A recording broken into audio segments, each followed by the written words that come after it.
Hello, everyone. My name is Danielle Ruger-Mrowski. I am a partner engagement specialist at Parker Dewey, and we are here today to talk about micro-internships for liberal arts students.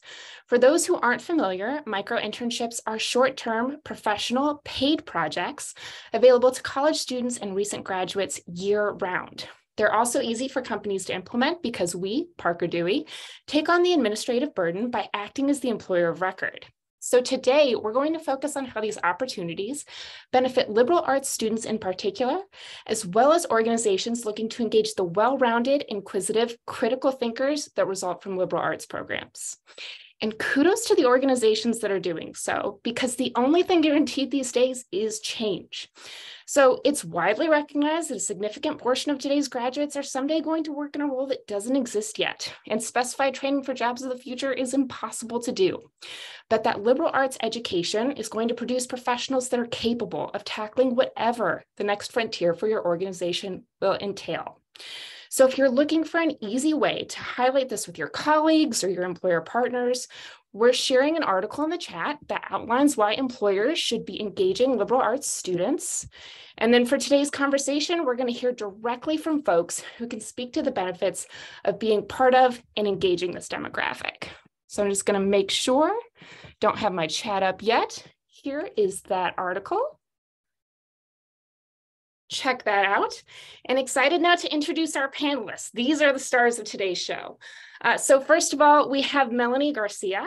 Melanie is a class of 2024 first-generation student studying English with a concentration in literature at Wesleyan University, a liberal arts institution located in Connecticut. Melanie has done 2 micro-internships. The first was in the spring of her sophomore year, and the second at the beginning of this academic year. We are also excited to be joined by Brian Wallace. Brian is the founder of Now Sourcing. Now Sourcing is an infographic design agency that makes ideas simple, visual, and influential through highly successful campaigns that deliver quality, fast, predictable results. Brian has worked with over 20 micro-interns. So Brian knows what he's talking about when he's talking about micro-interns, and he's worked with them from a variety of schools, ranging from large public institutions like University of Florida to small, some might even say tiny, and I've been on the campus, so I can say that, private liberal arts schools like College of Worcester.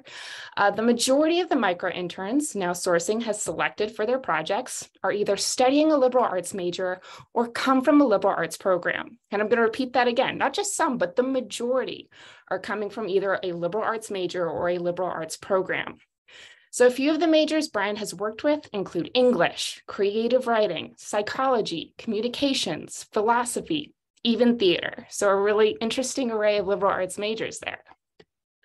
So as mentioned, they are the stars of the show. So you've heard enough talking from me. We're going to get to actually hearing from our panelists. So we're going to start off with a question for Melanie. Melanie, what made you decide on an English major at a liberal arts college? Yeah, well, thank you, Danielle, and thank you for everybody for being here. I'll just get right on to it. Besides loving literature, I did choose the English major because I tend to analyze things very closely. That's what I do best. And that's what you do when you're majoring in English and basically in the humanities. Being able to read everything around me as I navigate through the world is what works best for me. So it's not even, it doesn't have to be text specifically. It helps me understand and being able to read people as well. And I can relate my courses to everyday life. And the great thing about studying at a liberal arts institution is that we, at least in my institution, we do tend to have smaller class sizes. So I can be in a table in a room and I could speak to my professor as if they're a colleague and not a person who dictates my grade. And I think I can translate that well into the workforce. But ultimately, in liberal arts, you do train how to think outside of the box. And I think that's the best part of it. Wonderful. Thank you so much. So just hearing what you said right there, one of the first things out of your mouth was talking about your ability to analyze things. Not always the first skill that we're necessarily thinking of when we hear liberal arts major, but definitely something that you are learning, that critical thinking ability. So I had the pleasure of interviewing Melanie about her micro-internships last semester. We're going to be sharing that story in the chat as well, so you can check that out. And when I did, Melanie, you mentioned that you had initially been struggling to find opportunities that met both your financial and your professional needs. So can you tell us a little bit about that? Yeah, so I definitely did struggle to find opportunities at the start. I faced that big conundrum that I feel a lot of students face. How do I get professional experience if I already need some experience to get there? It's a really big puzzle. And I do have a history of working in fast food and working in customer service, but I didn't know how to show employers that I do have skills. If I haven't had the chance yet.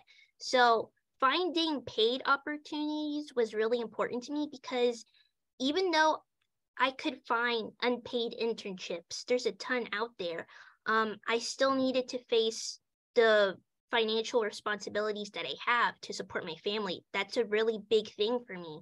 And then micro-internships, the great thing about micro-internships is that it's a blend of experience, but also financial compensation. And that fits my situation really well. And then Parker Dewey has all sorts of micro-internship listings. So you're bound to find something with the skills you already have, or you can learn skills. I remember finding micro-internship listings, and I wasn't sure if I was even qualified. But the great thing about micro-internships is that even if you don't think you're qualified or you don't have the skills, these are the very opportunities to learn skills. Thank you so much for sharing that. I think we've all kind of seen those memes that are the circle. It's like, I need experience to get a job, but to get a job, I need experience. It's like, well, where am I supposed to enter the circle? So to your point, a project is a great place to be able to enter, because, you know, a lot of times, even the traditional internships, you're like, well, where do I get the experience to even be able to get this first step? So I'm glad Parker Dewey was able to help you with that first piece. Now, for Brian, as was evidenced by Melanie's experience, and we're going to jump back to hear a little bit more of the details about Melanie's experience later for those of you who want them. But for Brian, we know there are lots of talented liberal arts students that are looking for these types of opportunities. Melanie just described her own experience, where they can not only contribute their existing skills, but continue to develop, learn some new things too. From the other side of things, from your perspective as the company, as the employer, what are you looking for from potential micro-interns when you're posting projects? Sure. So I will try to not go on the soapbox and have a whole gushing thing about how much I love Parker Dewey, but I guess I just said that, so too late on that. The other thing that a lot of people don't realize is that my first degree was in liberal arts. So I understand the plight of everybody, you know, spending all of their years. I'm undecided, what should I do? Oh, wait, it's too late for me to do the fancy degree to be an engineer and a computer scientist. And I have to go get my liberal arts degree instead. But wait, I don't know how to connect that with a job. So I understand the plight and the career path and the trajectory, where there's sort of a disconnect when it comes to college into career. So the fact that internships and co-ops in the world exist is tremendous. The fact that the way internships typically run aren't exactly right. I mean, first off, we have unpaid things, which I don't believe in. So, you know, good job on actually doing it for skills-based micro projects that make everybody more accountable and honest. I think that that's tremendous. And I think a lot of times liberal arts majors, like I said, you know, they're just completely passed over, and for no reason. Why are you judging a student based on what they understood to be a good degree for them or not? And lots of people, you said it yourself, Danielle, we're trying to hit a target that is completely unattainable. Nobody knows what all the jobs of the future are going to be. So regardless of what you think is the right major, probably isn't. And because the world obsesses over like computer science and engineering degrees, that's not the only way to think. I think that the world needs thinkers. They need people to know how to think and interpret all this. So we could talk about ChatGPT all day, but if you don't have the humans to power the creativity on it, there's a whole realm of creative knowledge that's just left off the table. So that's what I like about Parker Dewey and micro-internships, specifically within, like you said, the absolute lion's share of everybody we pick is liberal arts based. We often also, we're looking down to the student level. So a lot of people think that if they have a big fancy degree from gigantic endowment college X, and they're important too, I'm not throwing shade on them, but what I'm saying is to the detriment of the other 99% of the degrees in the world, a lot of people just go to places that are relatively close to their friends and family, and they want to stay in touch with their network. So again, faulting students for having life situations and not going to very expensive Ivy League or private school, it just doesn't make any sense. So I went to SUNY, I went to a public college. So like a lot of people say, like, that's the SUNY Ivy or whatever. We can, debate all the college stuff if we want. But the way that I even came into Parker Dewey in the first place, I actually saw there was a relatively local university was talking about it. And I said, wait a minute. So instead of me going to each college campus and just grinding on each campus throughout the, like, what am I going to just cancel my life and go to every campus in America? That's not going to happen. So now I hear from students that are in colleges and university I've never even heard of before. And some of them are phenomenal because it comes down to the effectiveness of the student. So we're very careful and intentional on the kinds of things that we ask when we put our micro internships on there. And before we even get into a resume and socials and all that kind of stuff, we're really very carefully reading what people are saying, because whether you are a micro intern or you're out there in a full-scale career, the way that people just copy and paste their life into application forms boggles my mind. So if you just follow the directions, a lot of times you'll actually be fine in life. And we are looking for the people who are paying attention. So if we ask you something that's 3 sentences long, if you say the word yes, how much attention are you going to have when you're on the micro internship, right? So I know I'm kind of all over the place. I'm just really excited to be here today, but hopefully that gives you a sense of that I'm not just, massively hitting the approve button on everything. Like, we're active participants and we love all our Parker Dewey fam. And we are really excited to have you, Brian. And I want to follow up on something you had. You mentioned, why are students in some cases by some of these companies who are using platforms that are really elevating things like the prestige of the institution they went to? And again, those institutions are great too, not to be minimized, but those life situations, sometimes students need to be nearer to family or just want to be nearer to family. Right. Sometimes those life situations that call for them to be nearer are part of active problem solving, and that problem solving makes them better employees. They know how to make it so, okay, I can do my schooling, I can be near my family, I can address these other issues all at the same time. And those are the things, along with those skills that they're getting in liberal arts programs, which we're more directly discussing today, that make them the best critical thinkers that can solve whatever problems your company, your organization, whatever they're facing. So just want to thank you for highlighting that sometimes those folks are the best employees too, and you never know.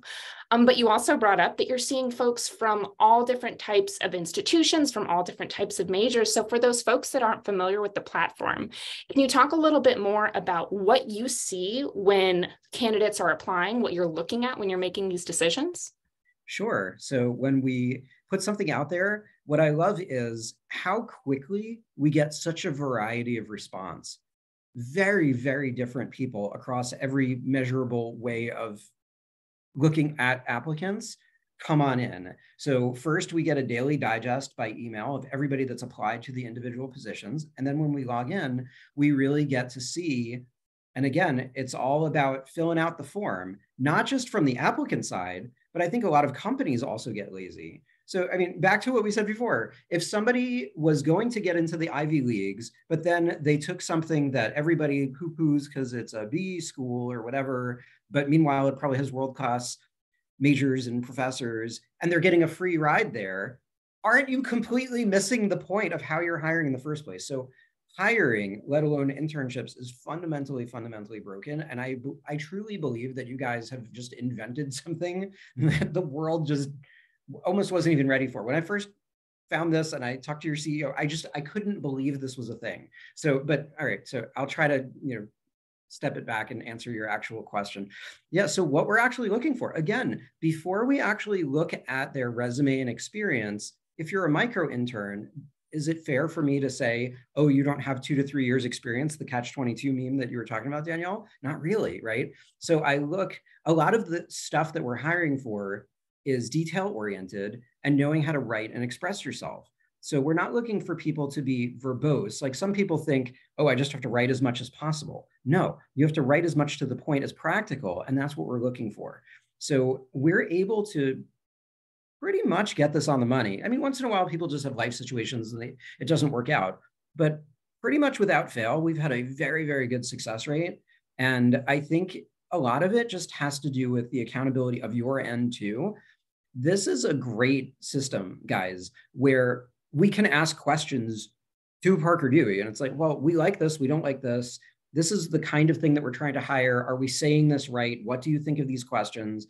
So the questions that we're asking in there is analogous to if we were sitting in person in an office. Remember when we used to do that before the pandemic? That was cute. So back when we used to do like this old thing when we were watching The Office or something, but for real life, you would go and ask these interview questions. So we're sort of asking interview questions and people don't realize it. And they think we're just asking some cool questions while they're applying to a micro-internship.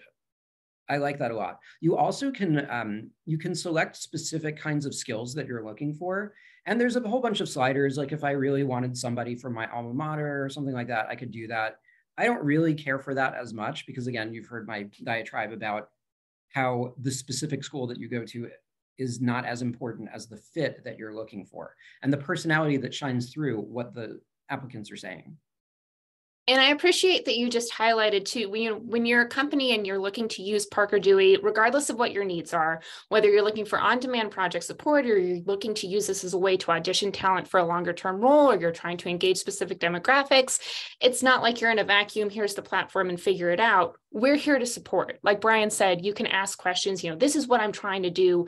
Do you have tips for how to go about it? And we're happy to help you figure that out. And it seems like this method of selection has worked out rather well for you in terms of connecting with talent you might not find elsewhere. For example, Brian, I saw that a project titled Infographic Research Blueprint was one where you ended up selecting a theater major. I saw another one where you selected an environmental sociology major to work on content writing. We've got a success story for that. I think we're going to be linking in the chat here in a minute. But those aren't majors that automatically sound like they go with those projects. So I know there are a lot of other platforms out there where those connections probably wouldn't be made. So just wanted to highlight that and appreciate that you use the platform to be able to find that talent. It's really exciting to us. Yeah, absolutely. It really comes down to looking at the individual, not the school, not the major. I know we're here to talk about liberal arts, but liberal arts is pretty wide, right? So you might say, well, what's a theater person applying? Why aren't they just on stage? It's like, well, because a theater person knows how to modulate, project, think on the fly. What are you talking about? They can memorize things incredibly well. So if you look at the raw skills that are refined from things like this, you can find incredible people if you just remove your own bias. Sorry to cut you off. I just want to add that point.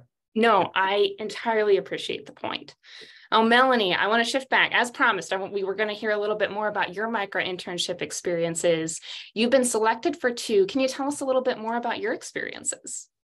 Yeah, so that's a great question. So when I approached my first micro-internship, I can remember the listing and how I felt about it. I honestly didn't even fit the job description. I wasn't even in the preferred class year, but I applied anyway. And the listing did prefer a STEM background. English and STEM, where is that? It's not there. So I didn't have that background in STEM. What I did have was in high school, I took AP psychology. And then my freshman year of college, I took an intro psychology course. That was basically it. That was the most I had in STEM. And then the job listing called for preferably a psychology major. But I applied anyway. And the reason why I applied is because the listing was very niche based. It was for a coaching business dedicated to women and mothers. And that's something that I can relate to. I have a background where I have a whole history and story and how that would motivate me and push me to do well in that micro internship. I would do whatever it took to learn things on the side, even though I didn't have those skills, those desired skills up front. So in my application, I think Brian was talking about this earlier, I wrote very sincerely. So I approached it as practice, honestly, because the questions in the listing to apply, it very much reminded me of interview questions. So my first thought was, how would you say this and word this as if you're in an interview? It's not a simple yes or no answer. I can recall that when I applied, this is probably not the rule of thumb. I don't know if I approached this the right way, but it ended well. I submitted an application that was about 500 words. I wrote sincerely. I said, although I don't have XYZ skills, I can do this. And it showed that I had the ability to grow, that I could be adaptable. And I think that's what employers should be looking for. But I think my first 2 micro-internship experiences, they were honestly, they were my first taste of being in a professional setting. In virtually, as things are going remotely more often, I think that's valuable. So I learned how to communicate effectively. I learned how to do things on time. And those are things that I was already used to doing because I'm an English major. All of my classes, I have papers in all of them. The deadlines clash. But that since I had this English background, I could translate that to both of my micro-internship experiences. And I think it worked out pretty well.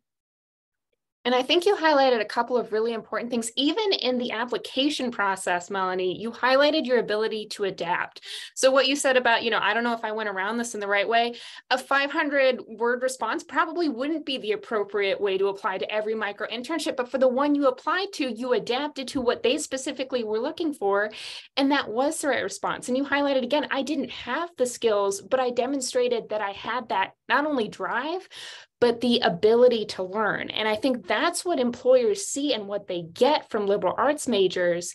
And, a lot of students from other majors might have that ability to learn, but liberal arts majors are trained how to critically think and how to teach themselves and how to look for problems or ways to solve problems that don't already exist. So that's what's really exciting about liberal arts majors like you, Melanie, and I super appreciate you highlighting it. And I kind of jumped on it and answered the question a little bit for you, but did you feel that your liberal arts education prepared you well for those projects? Sorry for jumping ahead.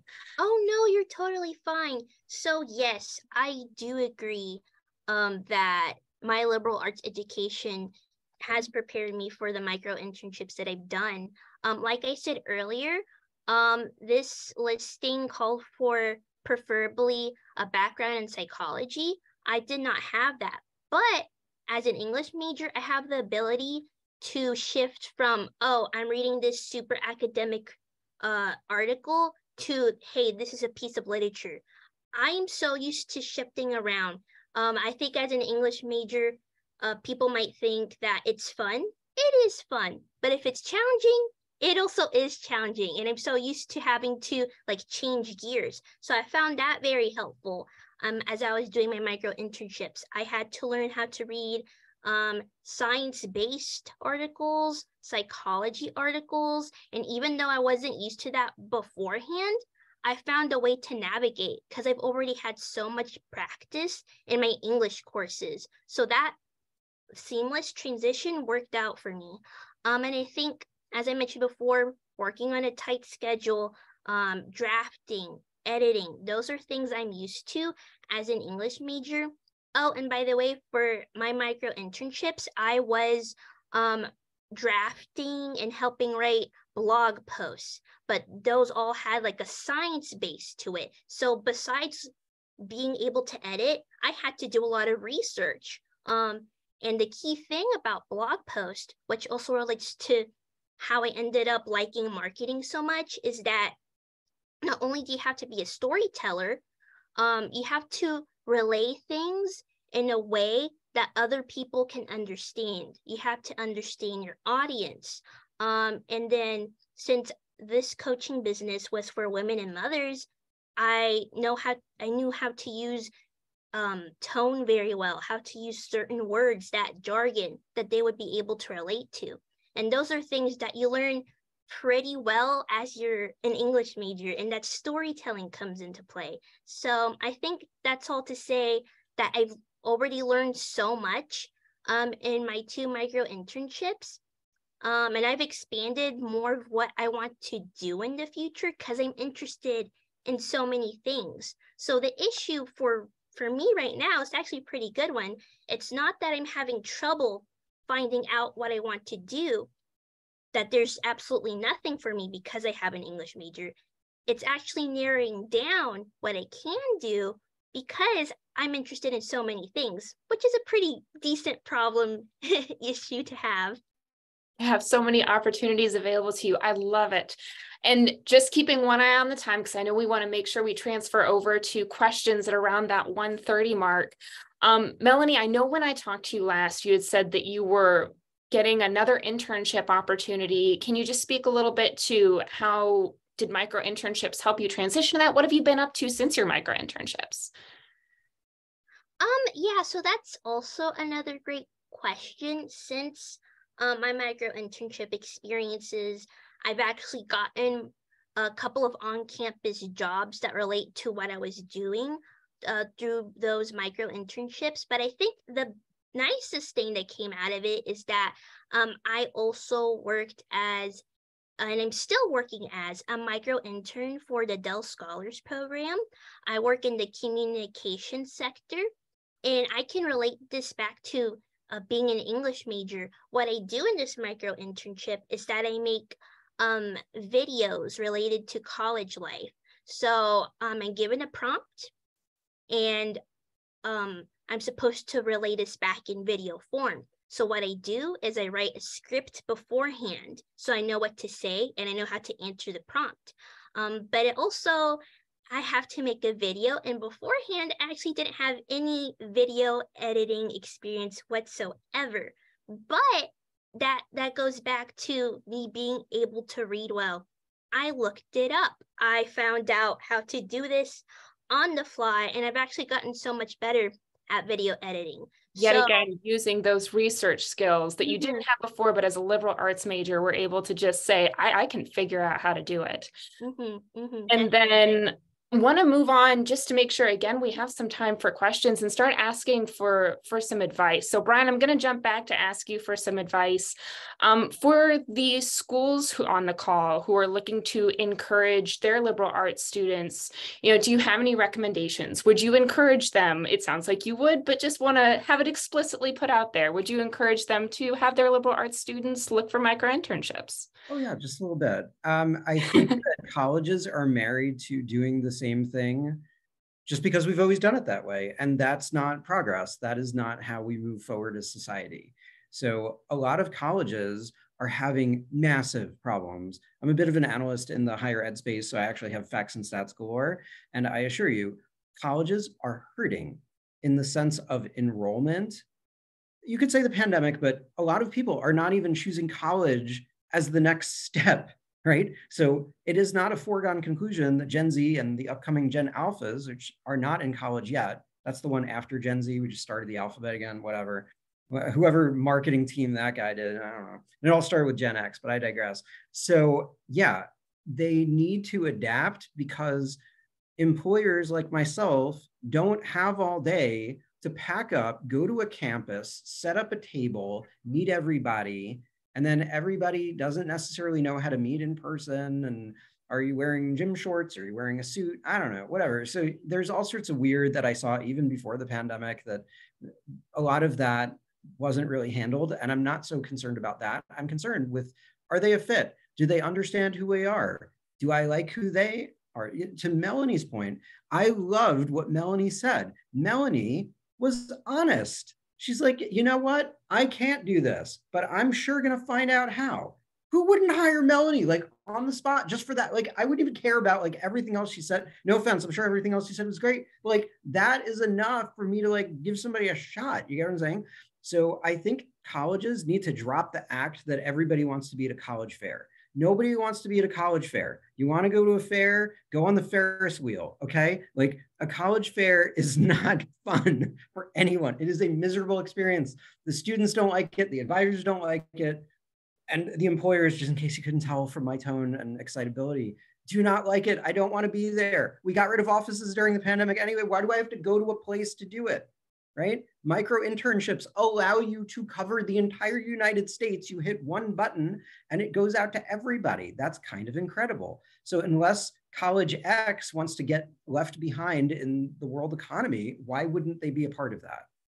Am I wrong? Well, thank you, Ryan. You covered, I was going to ask too, what advice you have for companies who are looking to engage creative critical thinkers. And I think you covered both for the schools and the companies. So Melanie, I'll ask you, what advice you have for your fellow liberal arts students who are looking to gain experience and exposure through micro-internships like you have? Yeah, that's an excellent question. I think my biggest piece of advice is I invite you all to want to be a sponge, to absorb all the information you can right now and even after you graduate. I can assure you it doesn't matter where institution you go to, you're going to still have to learn things after you graduate and get that degree. So it's all honestly about adaptability. Thank you both so much. Your insights, your advice, your experience has been so, I've loved to hear it. So really very valuable. And with that, we will wrap up the recording.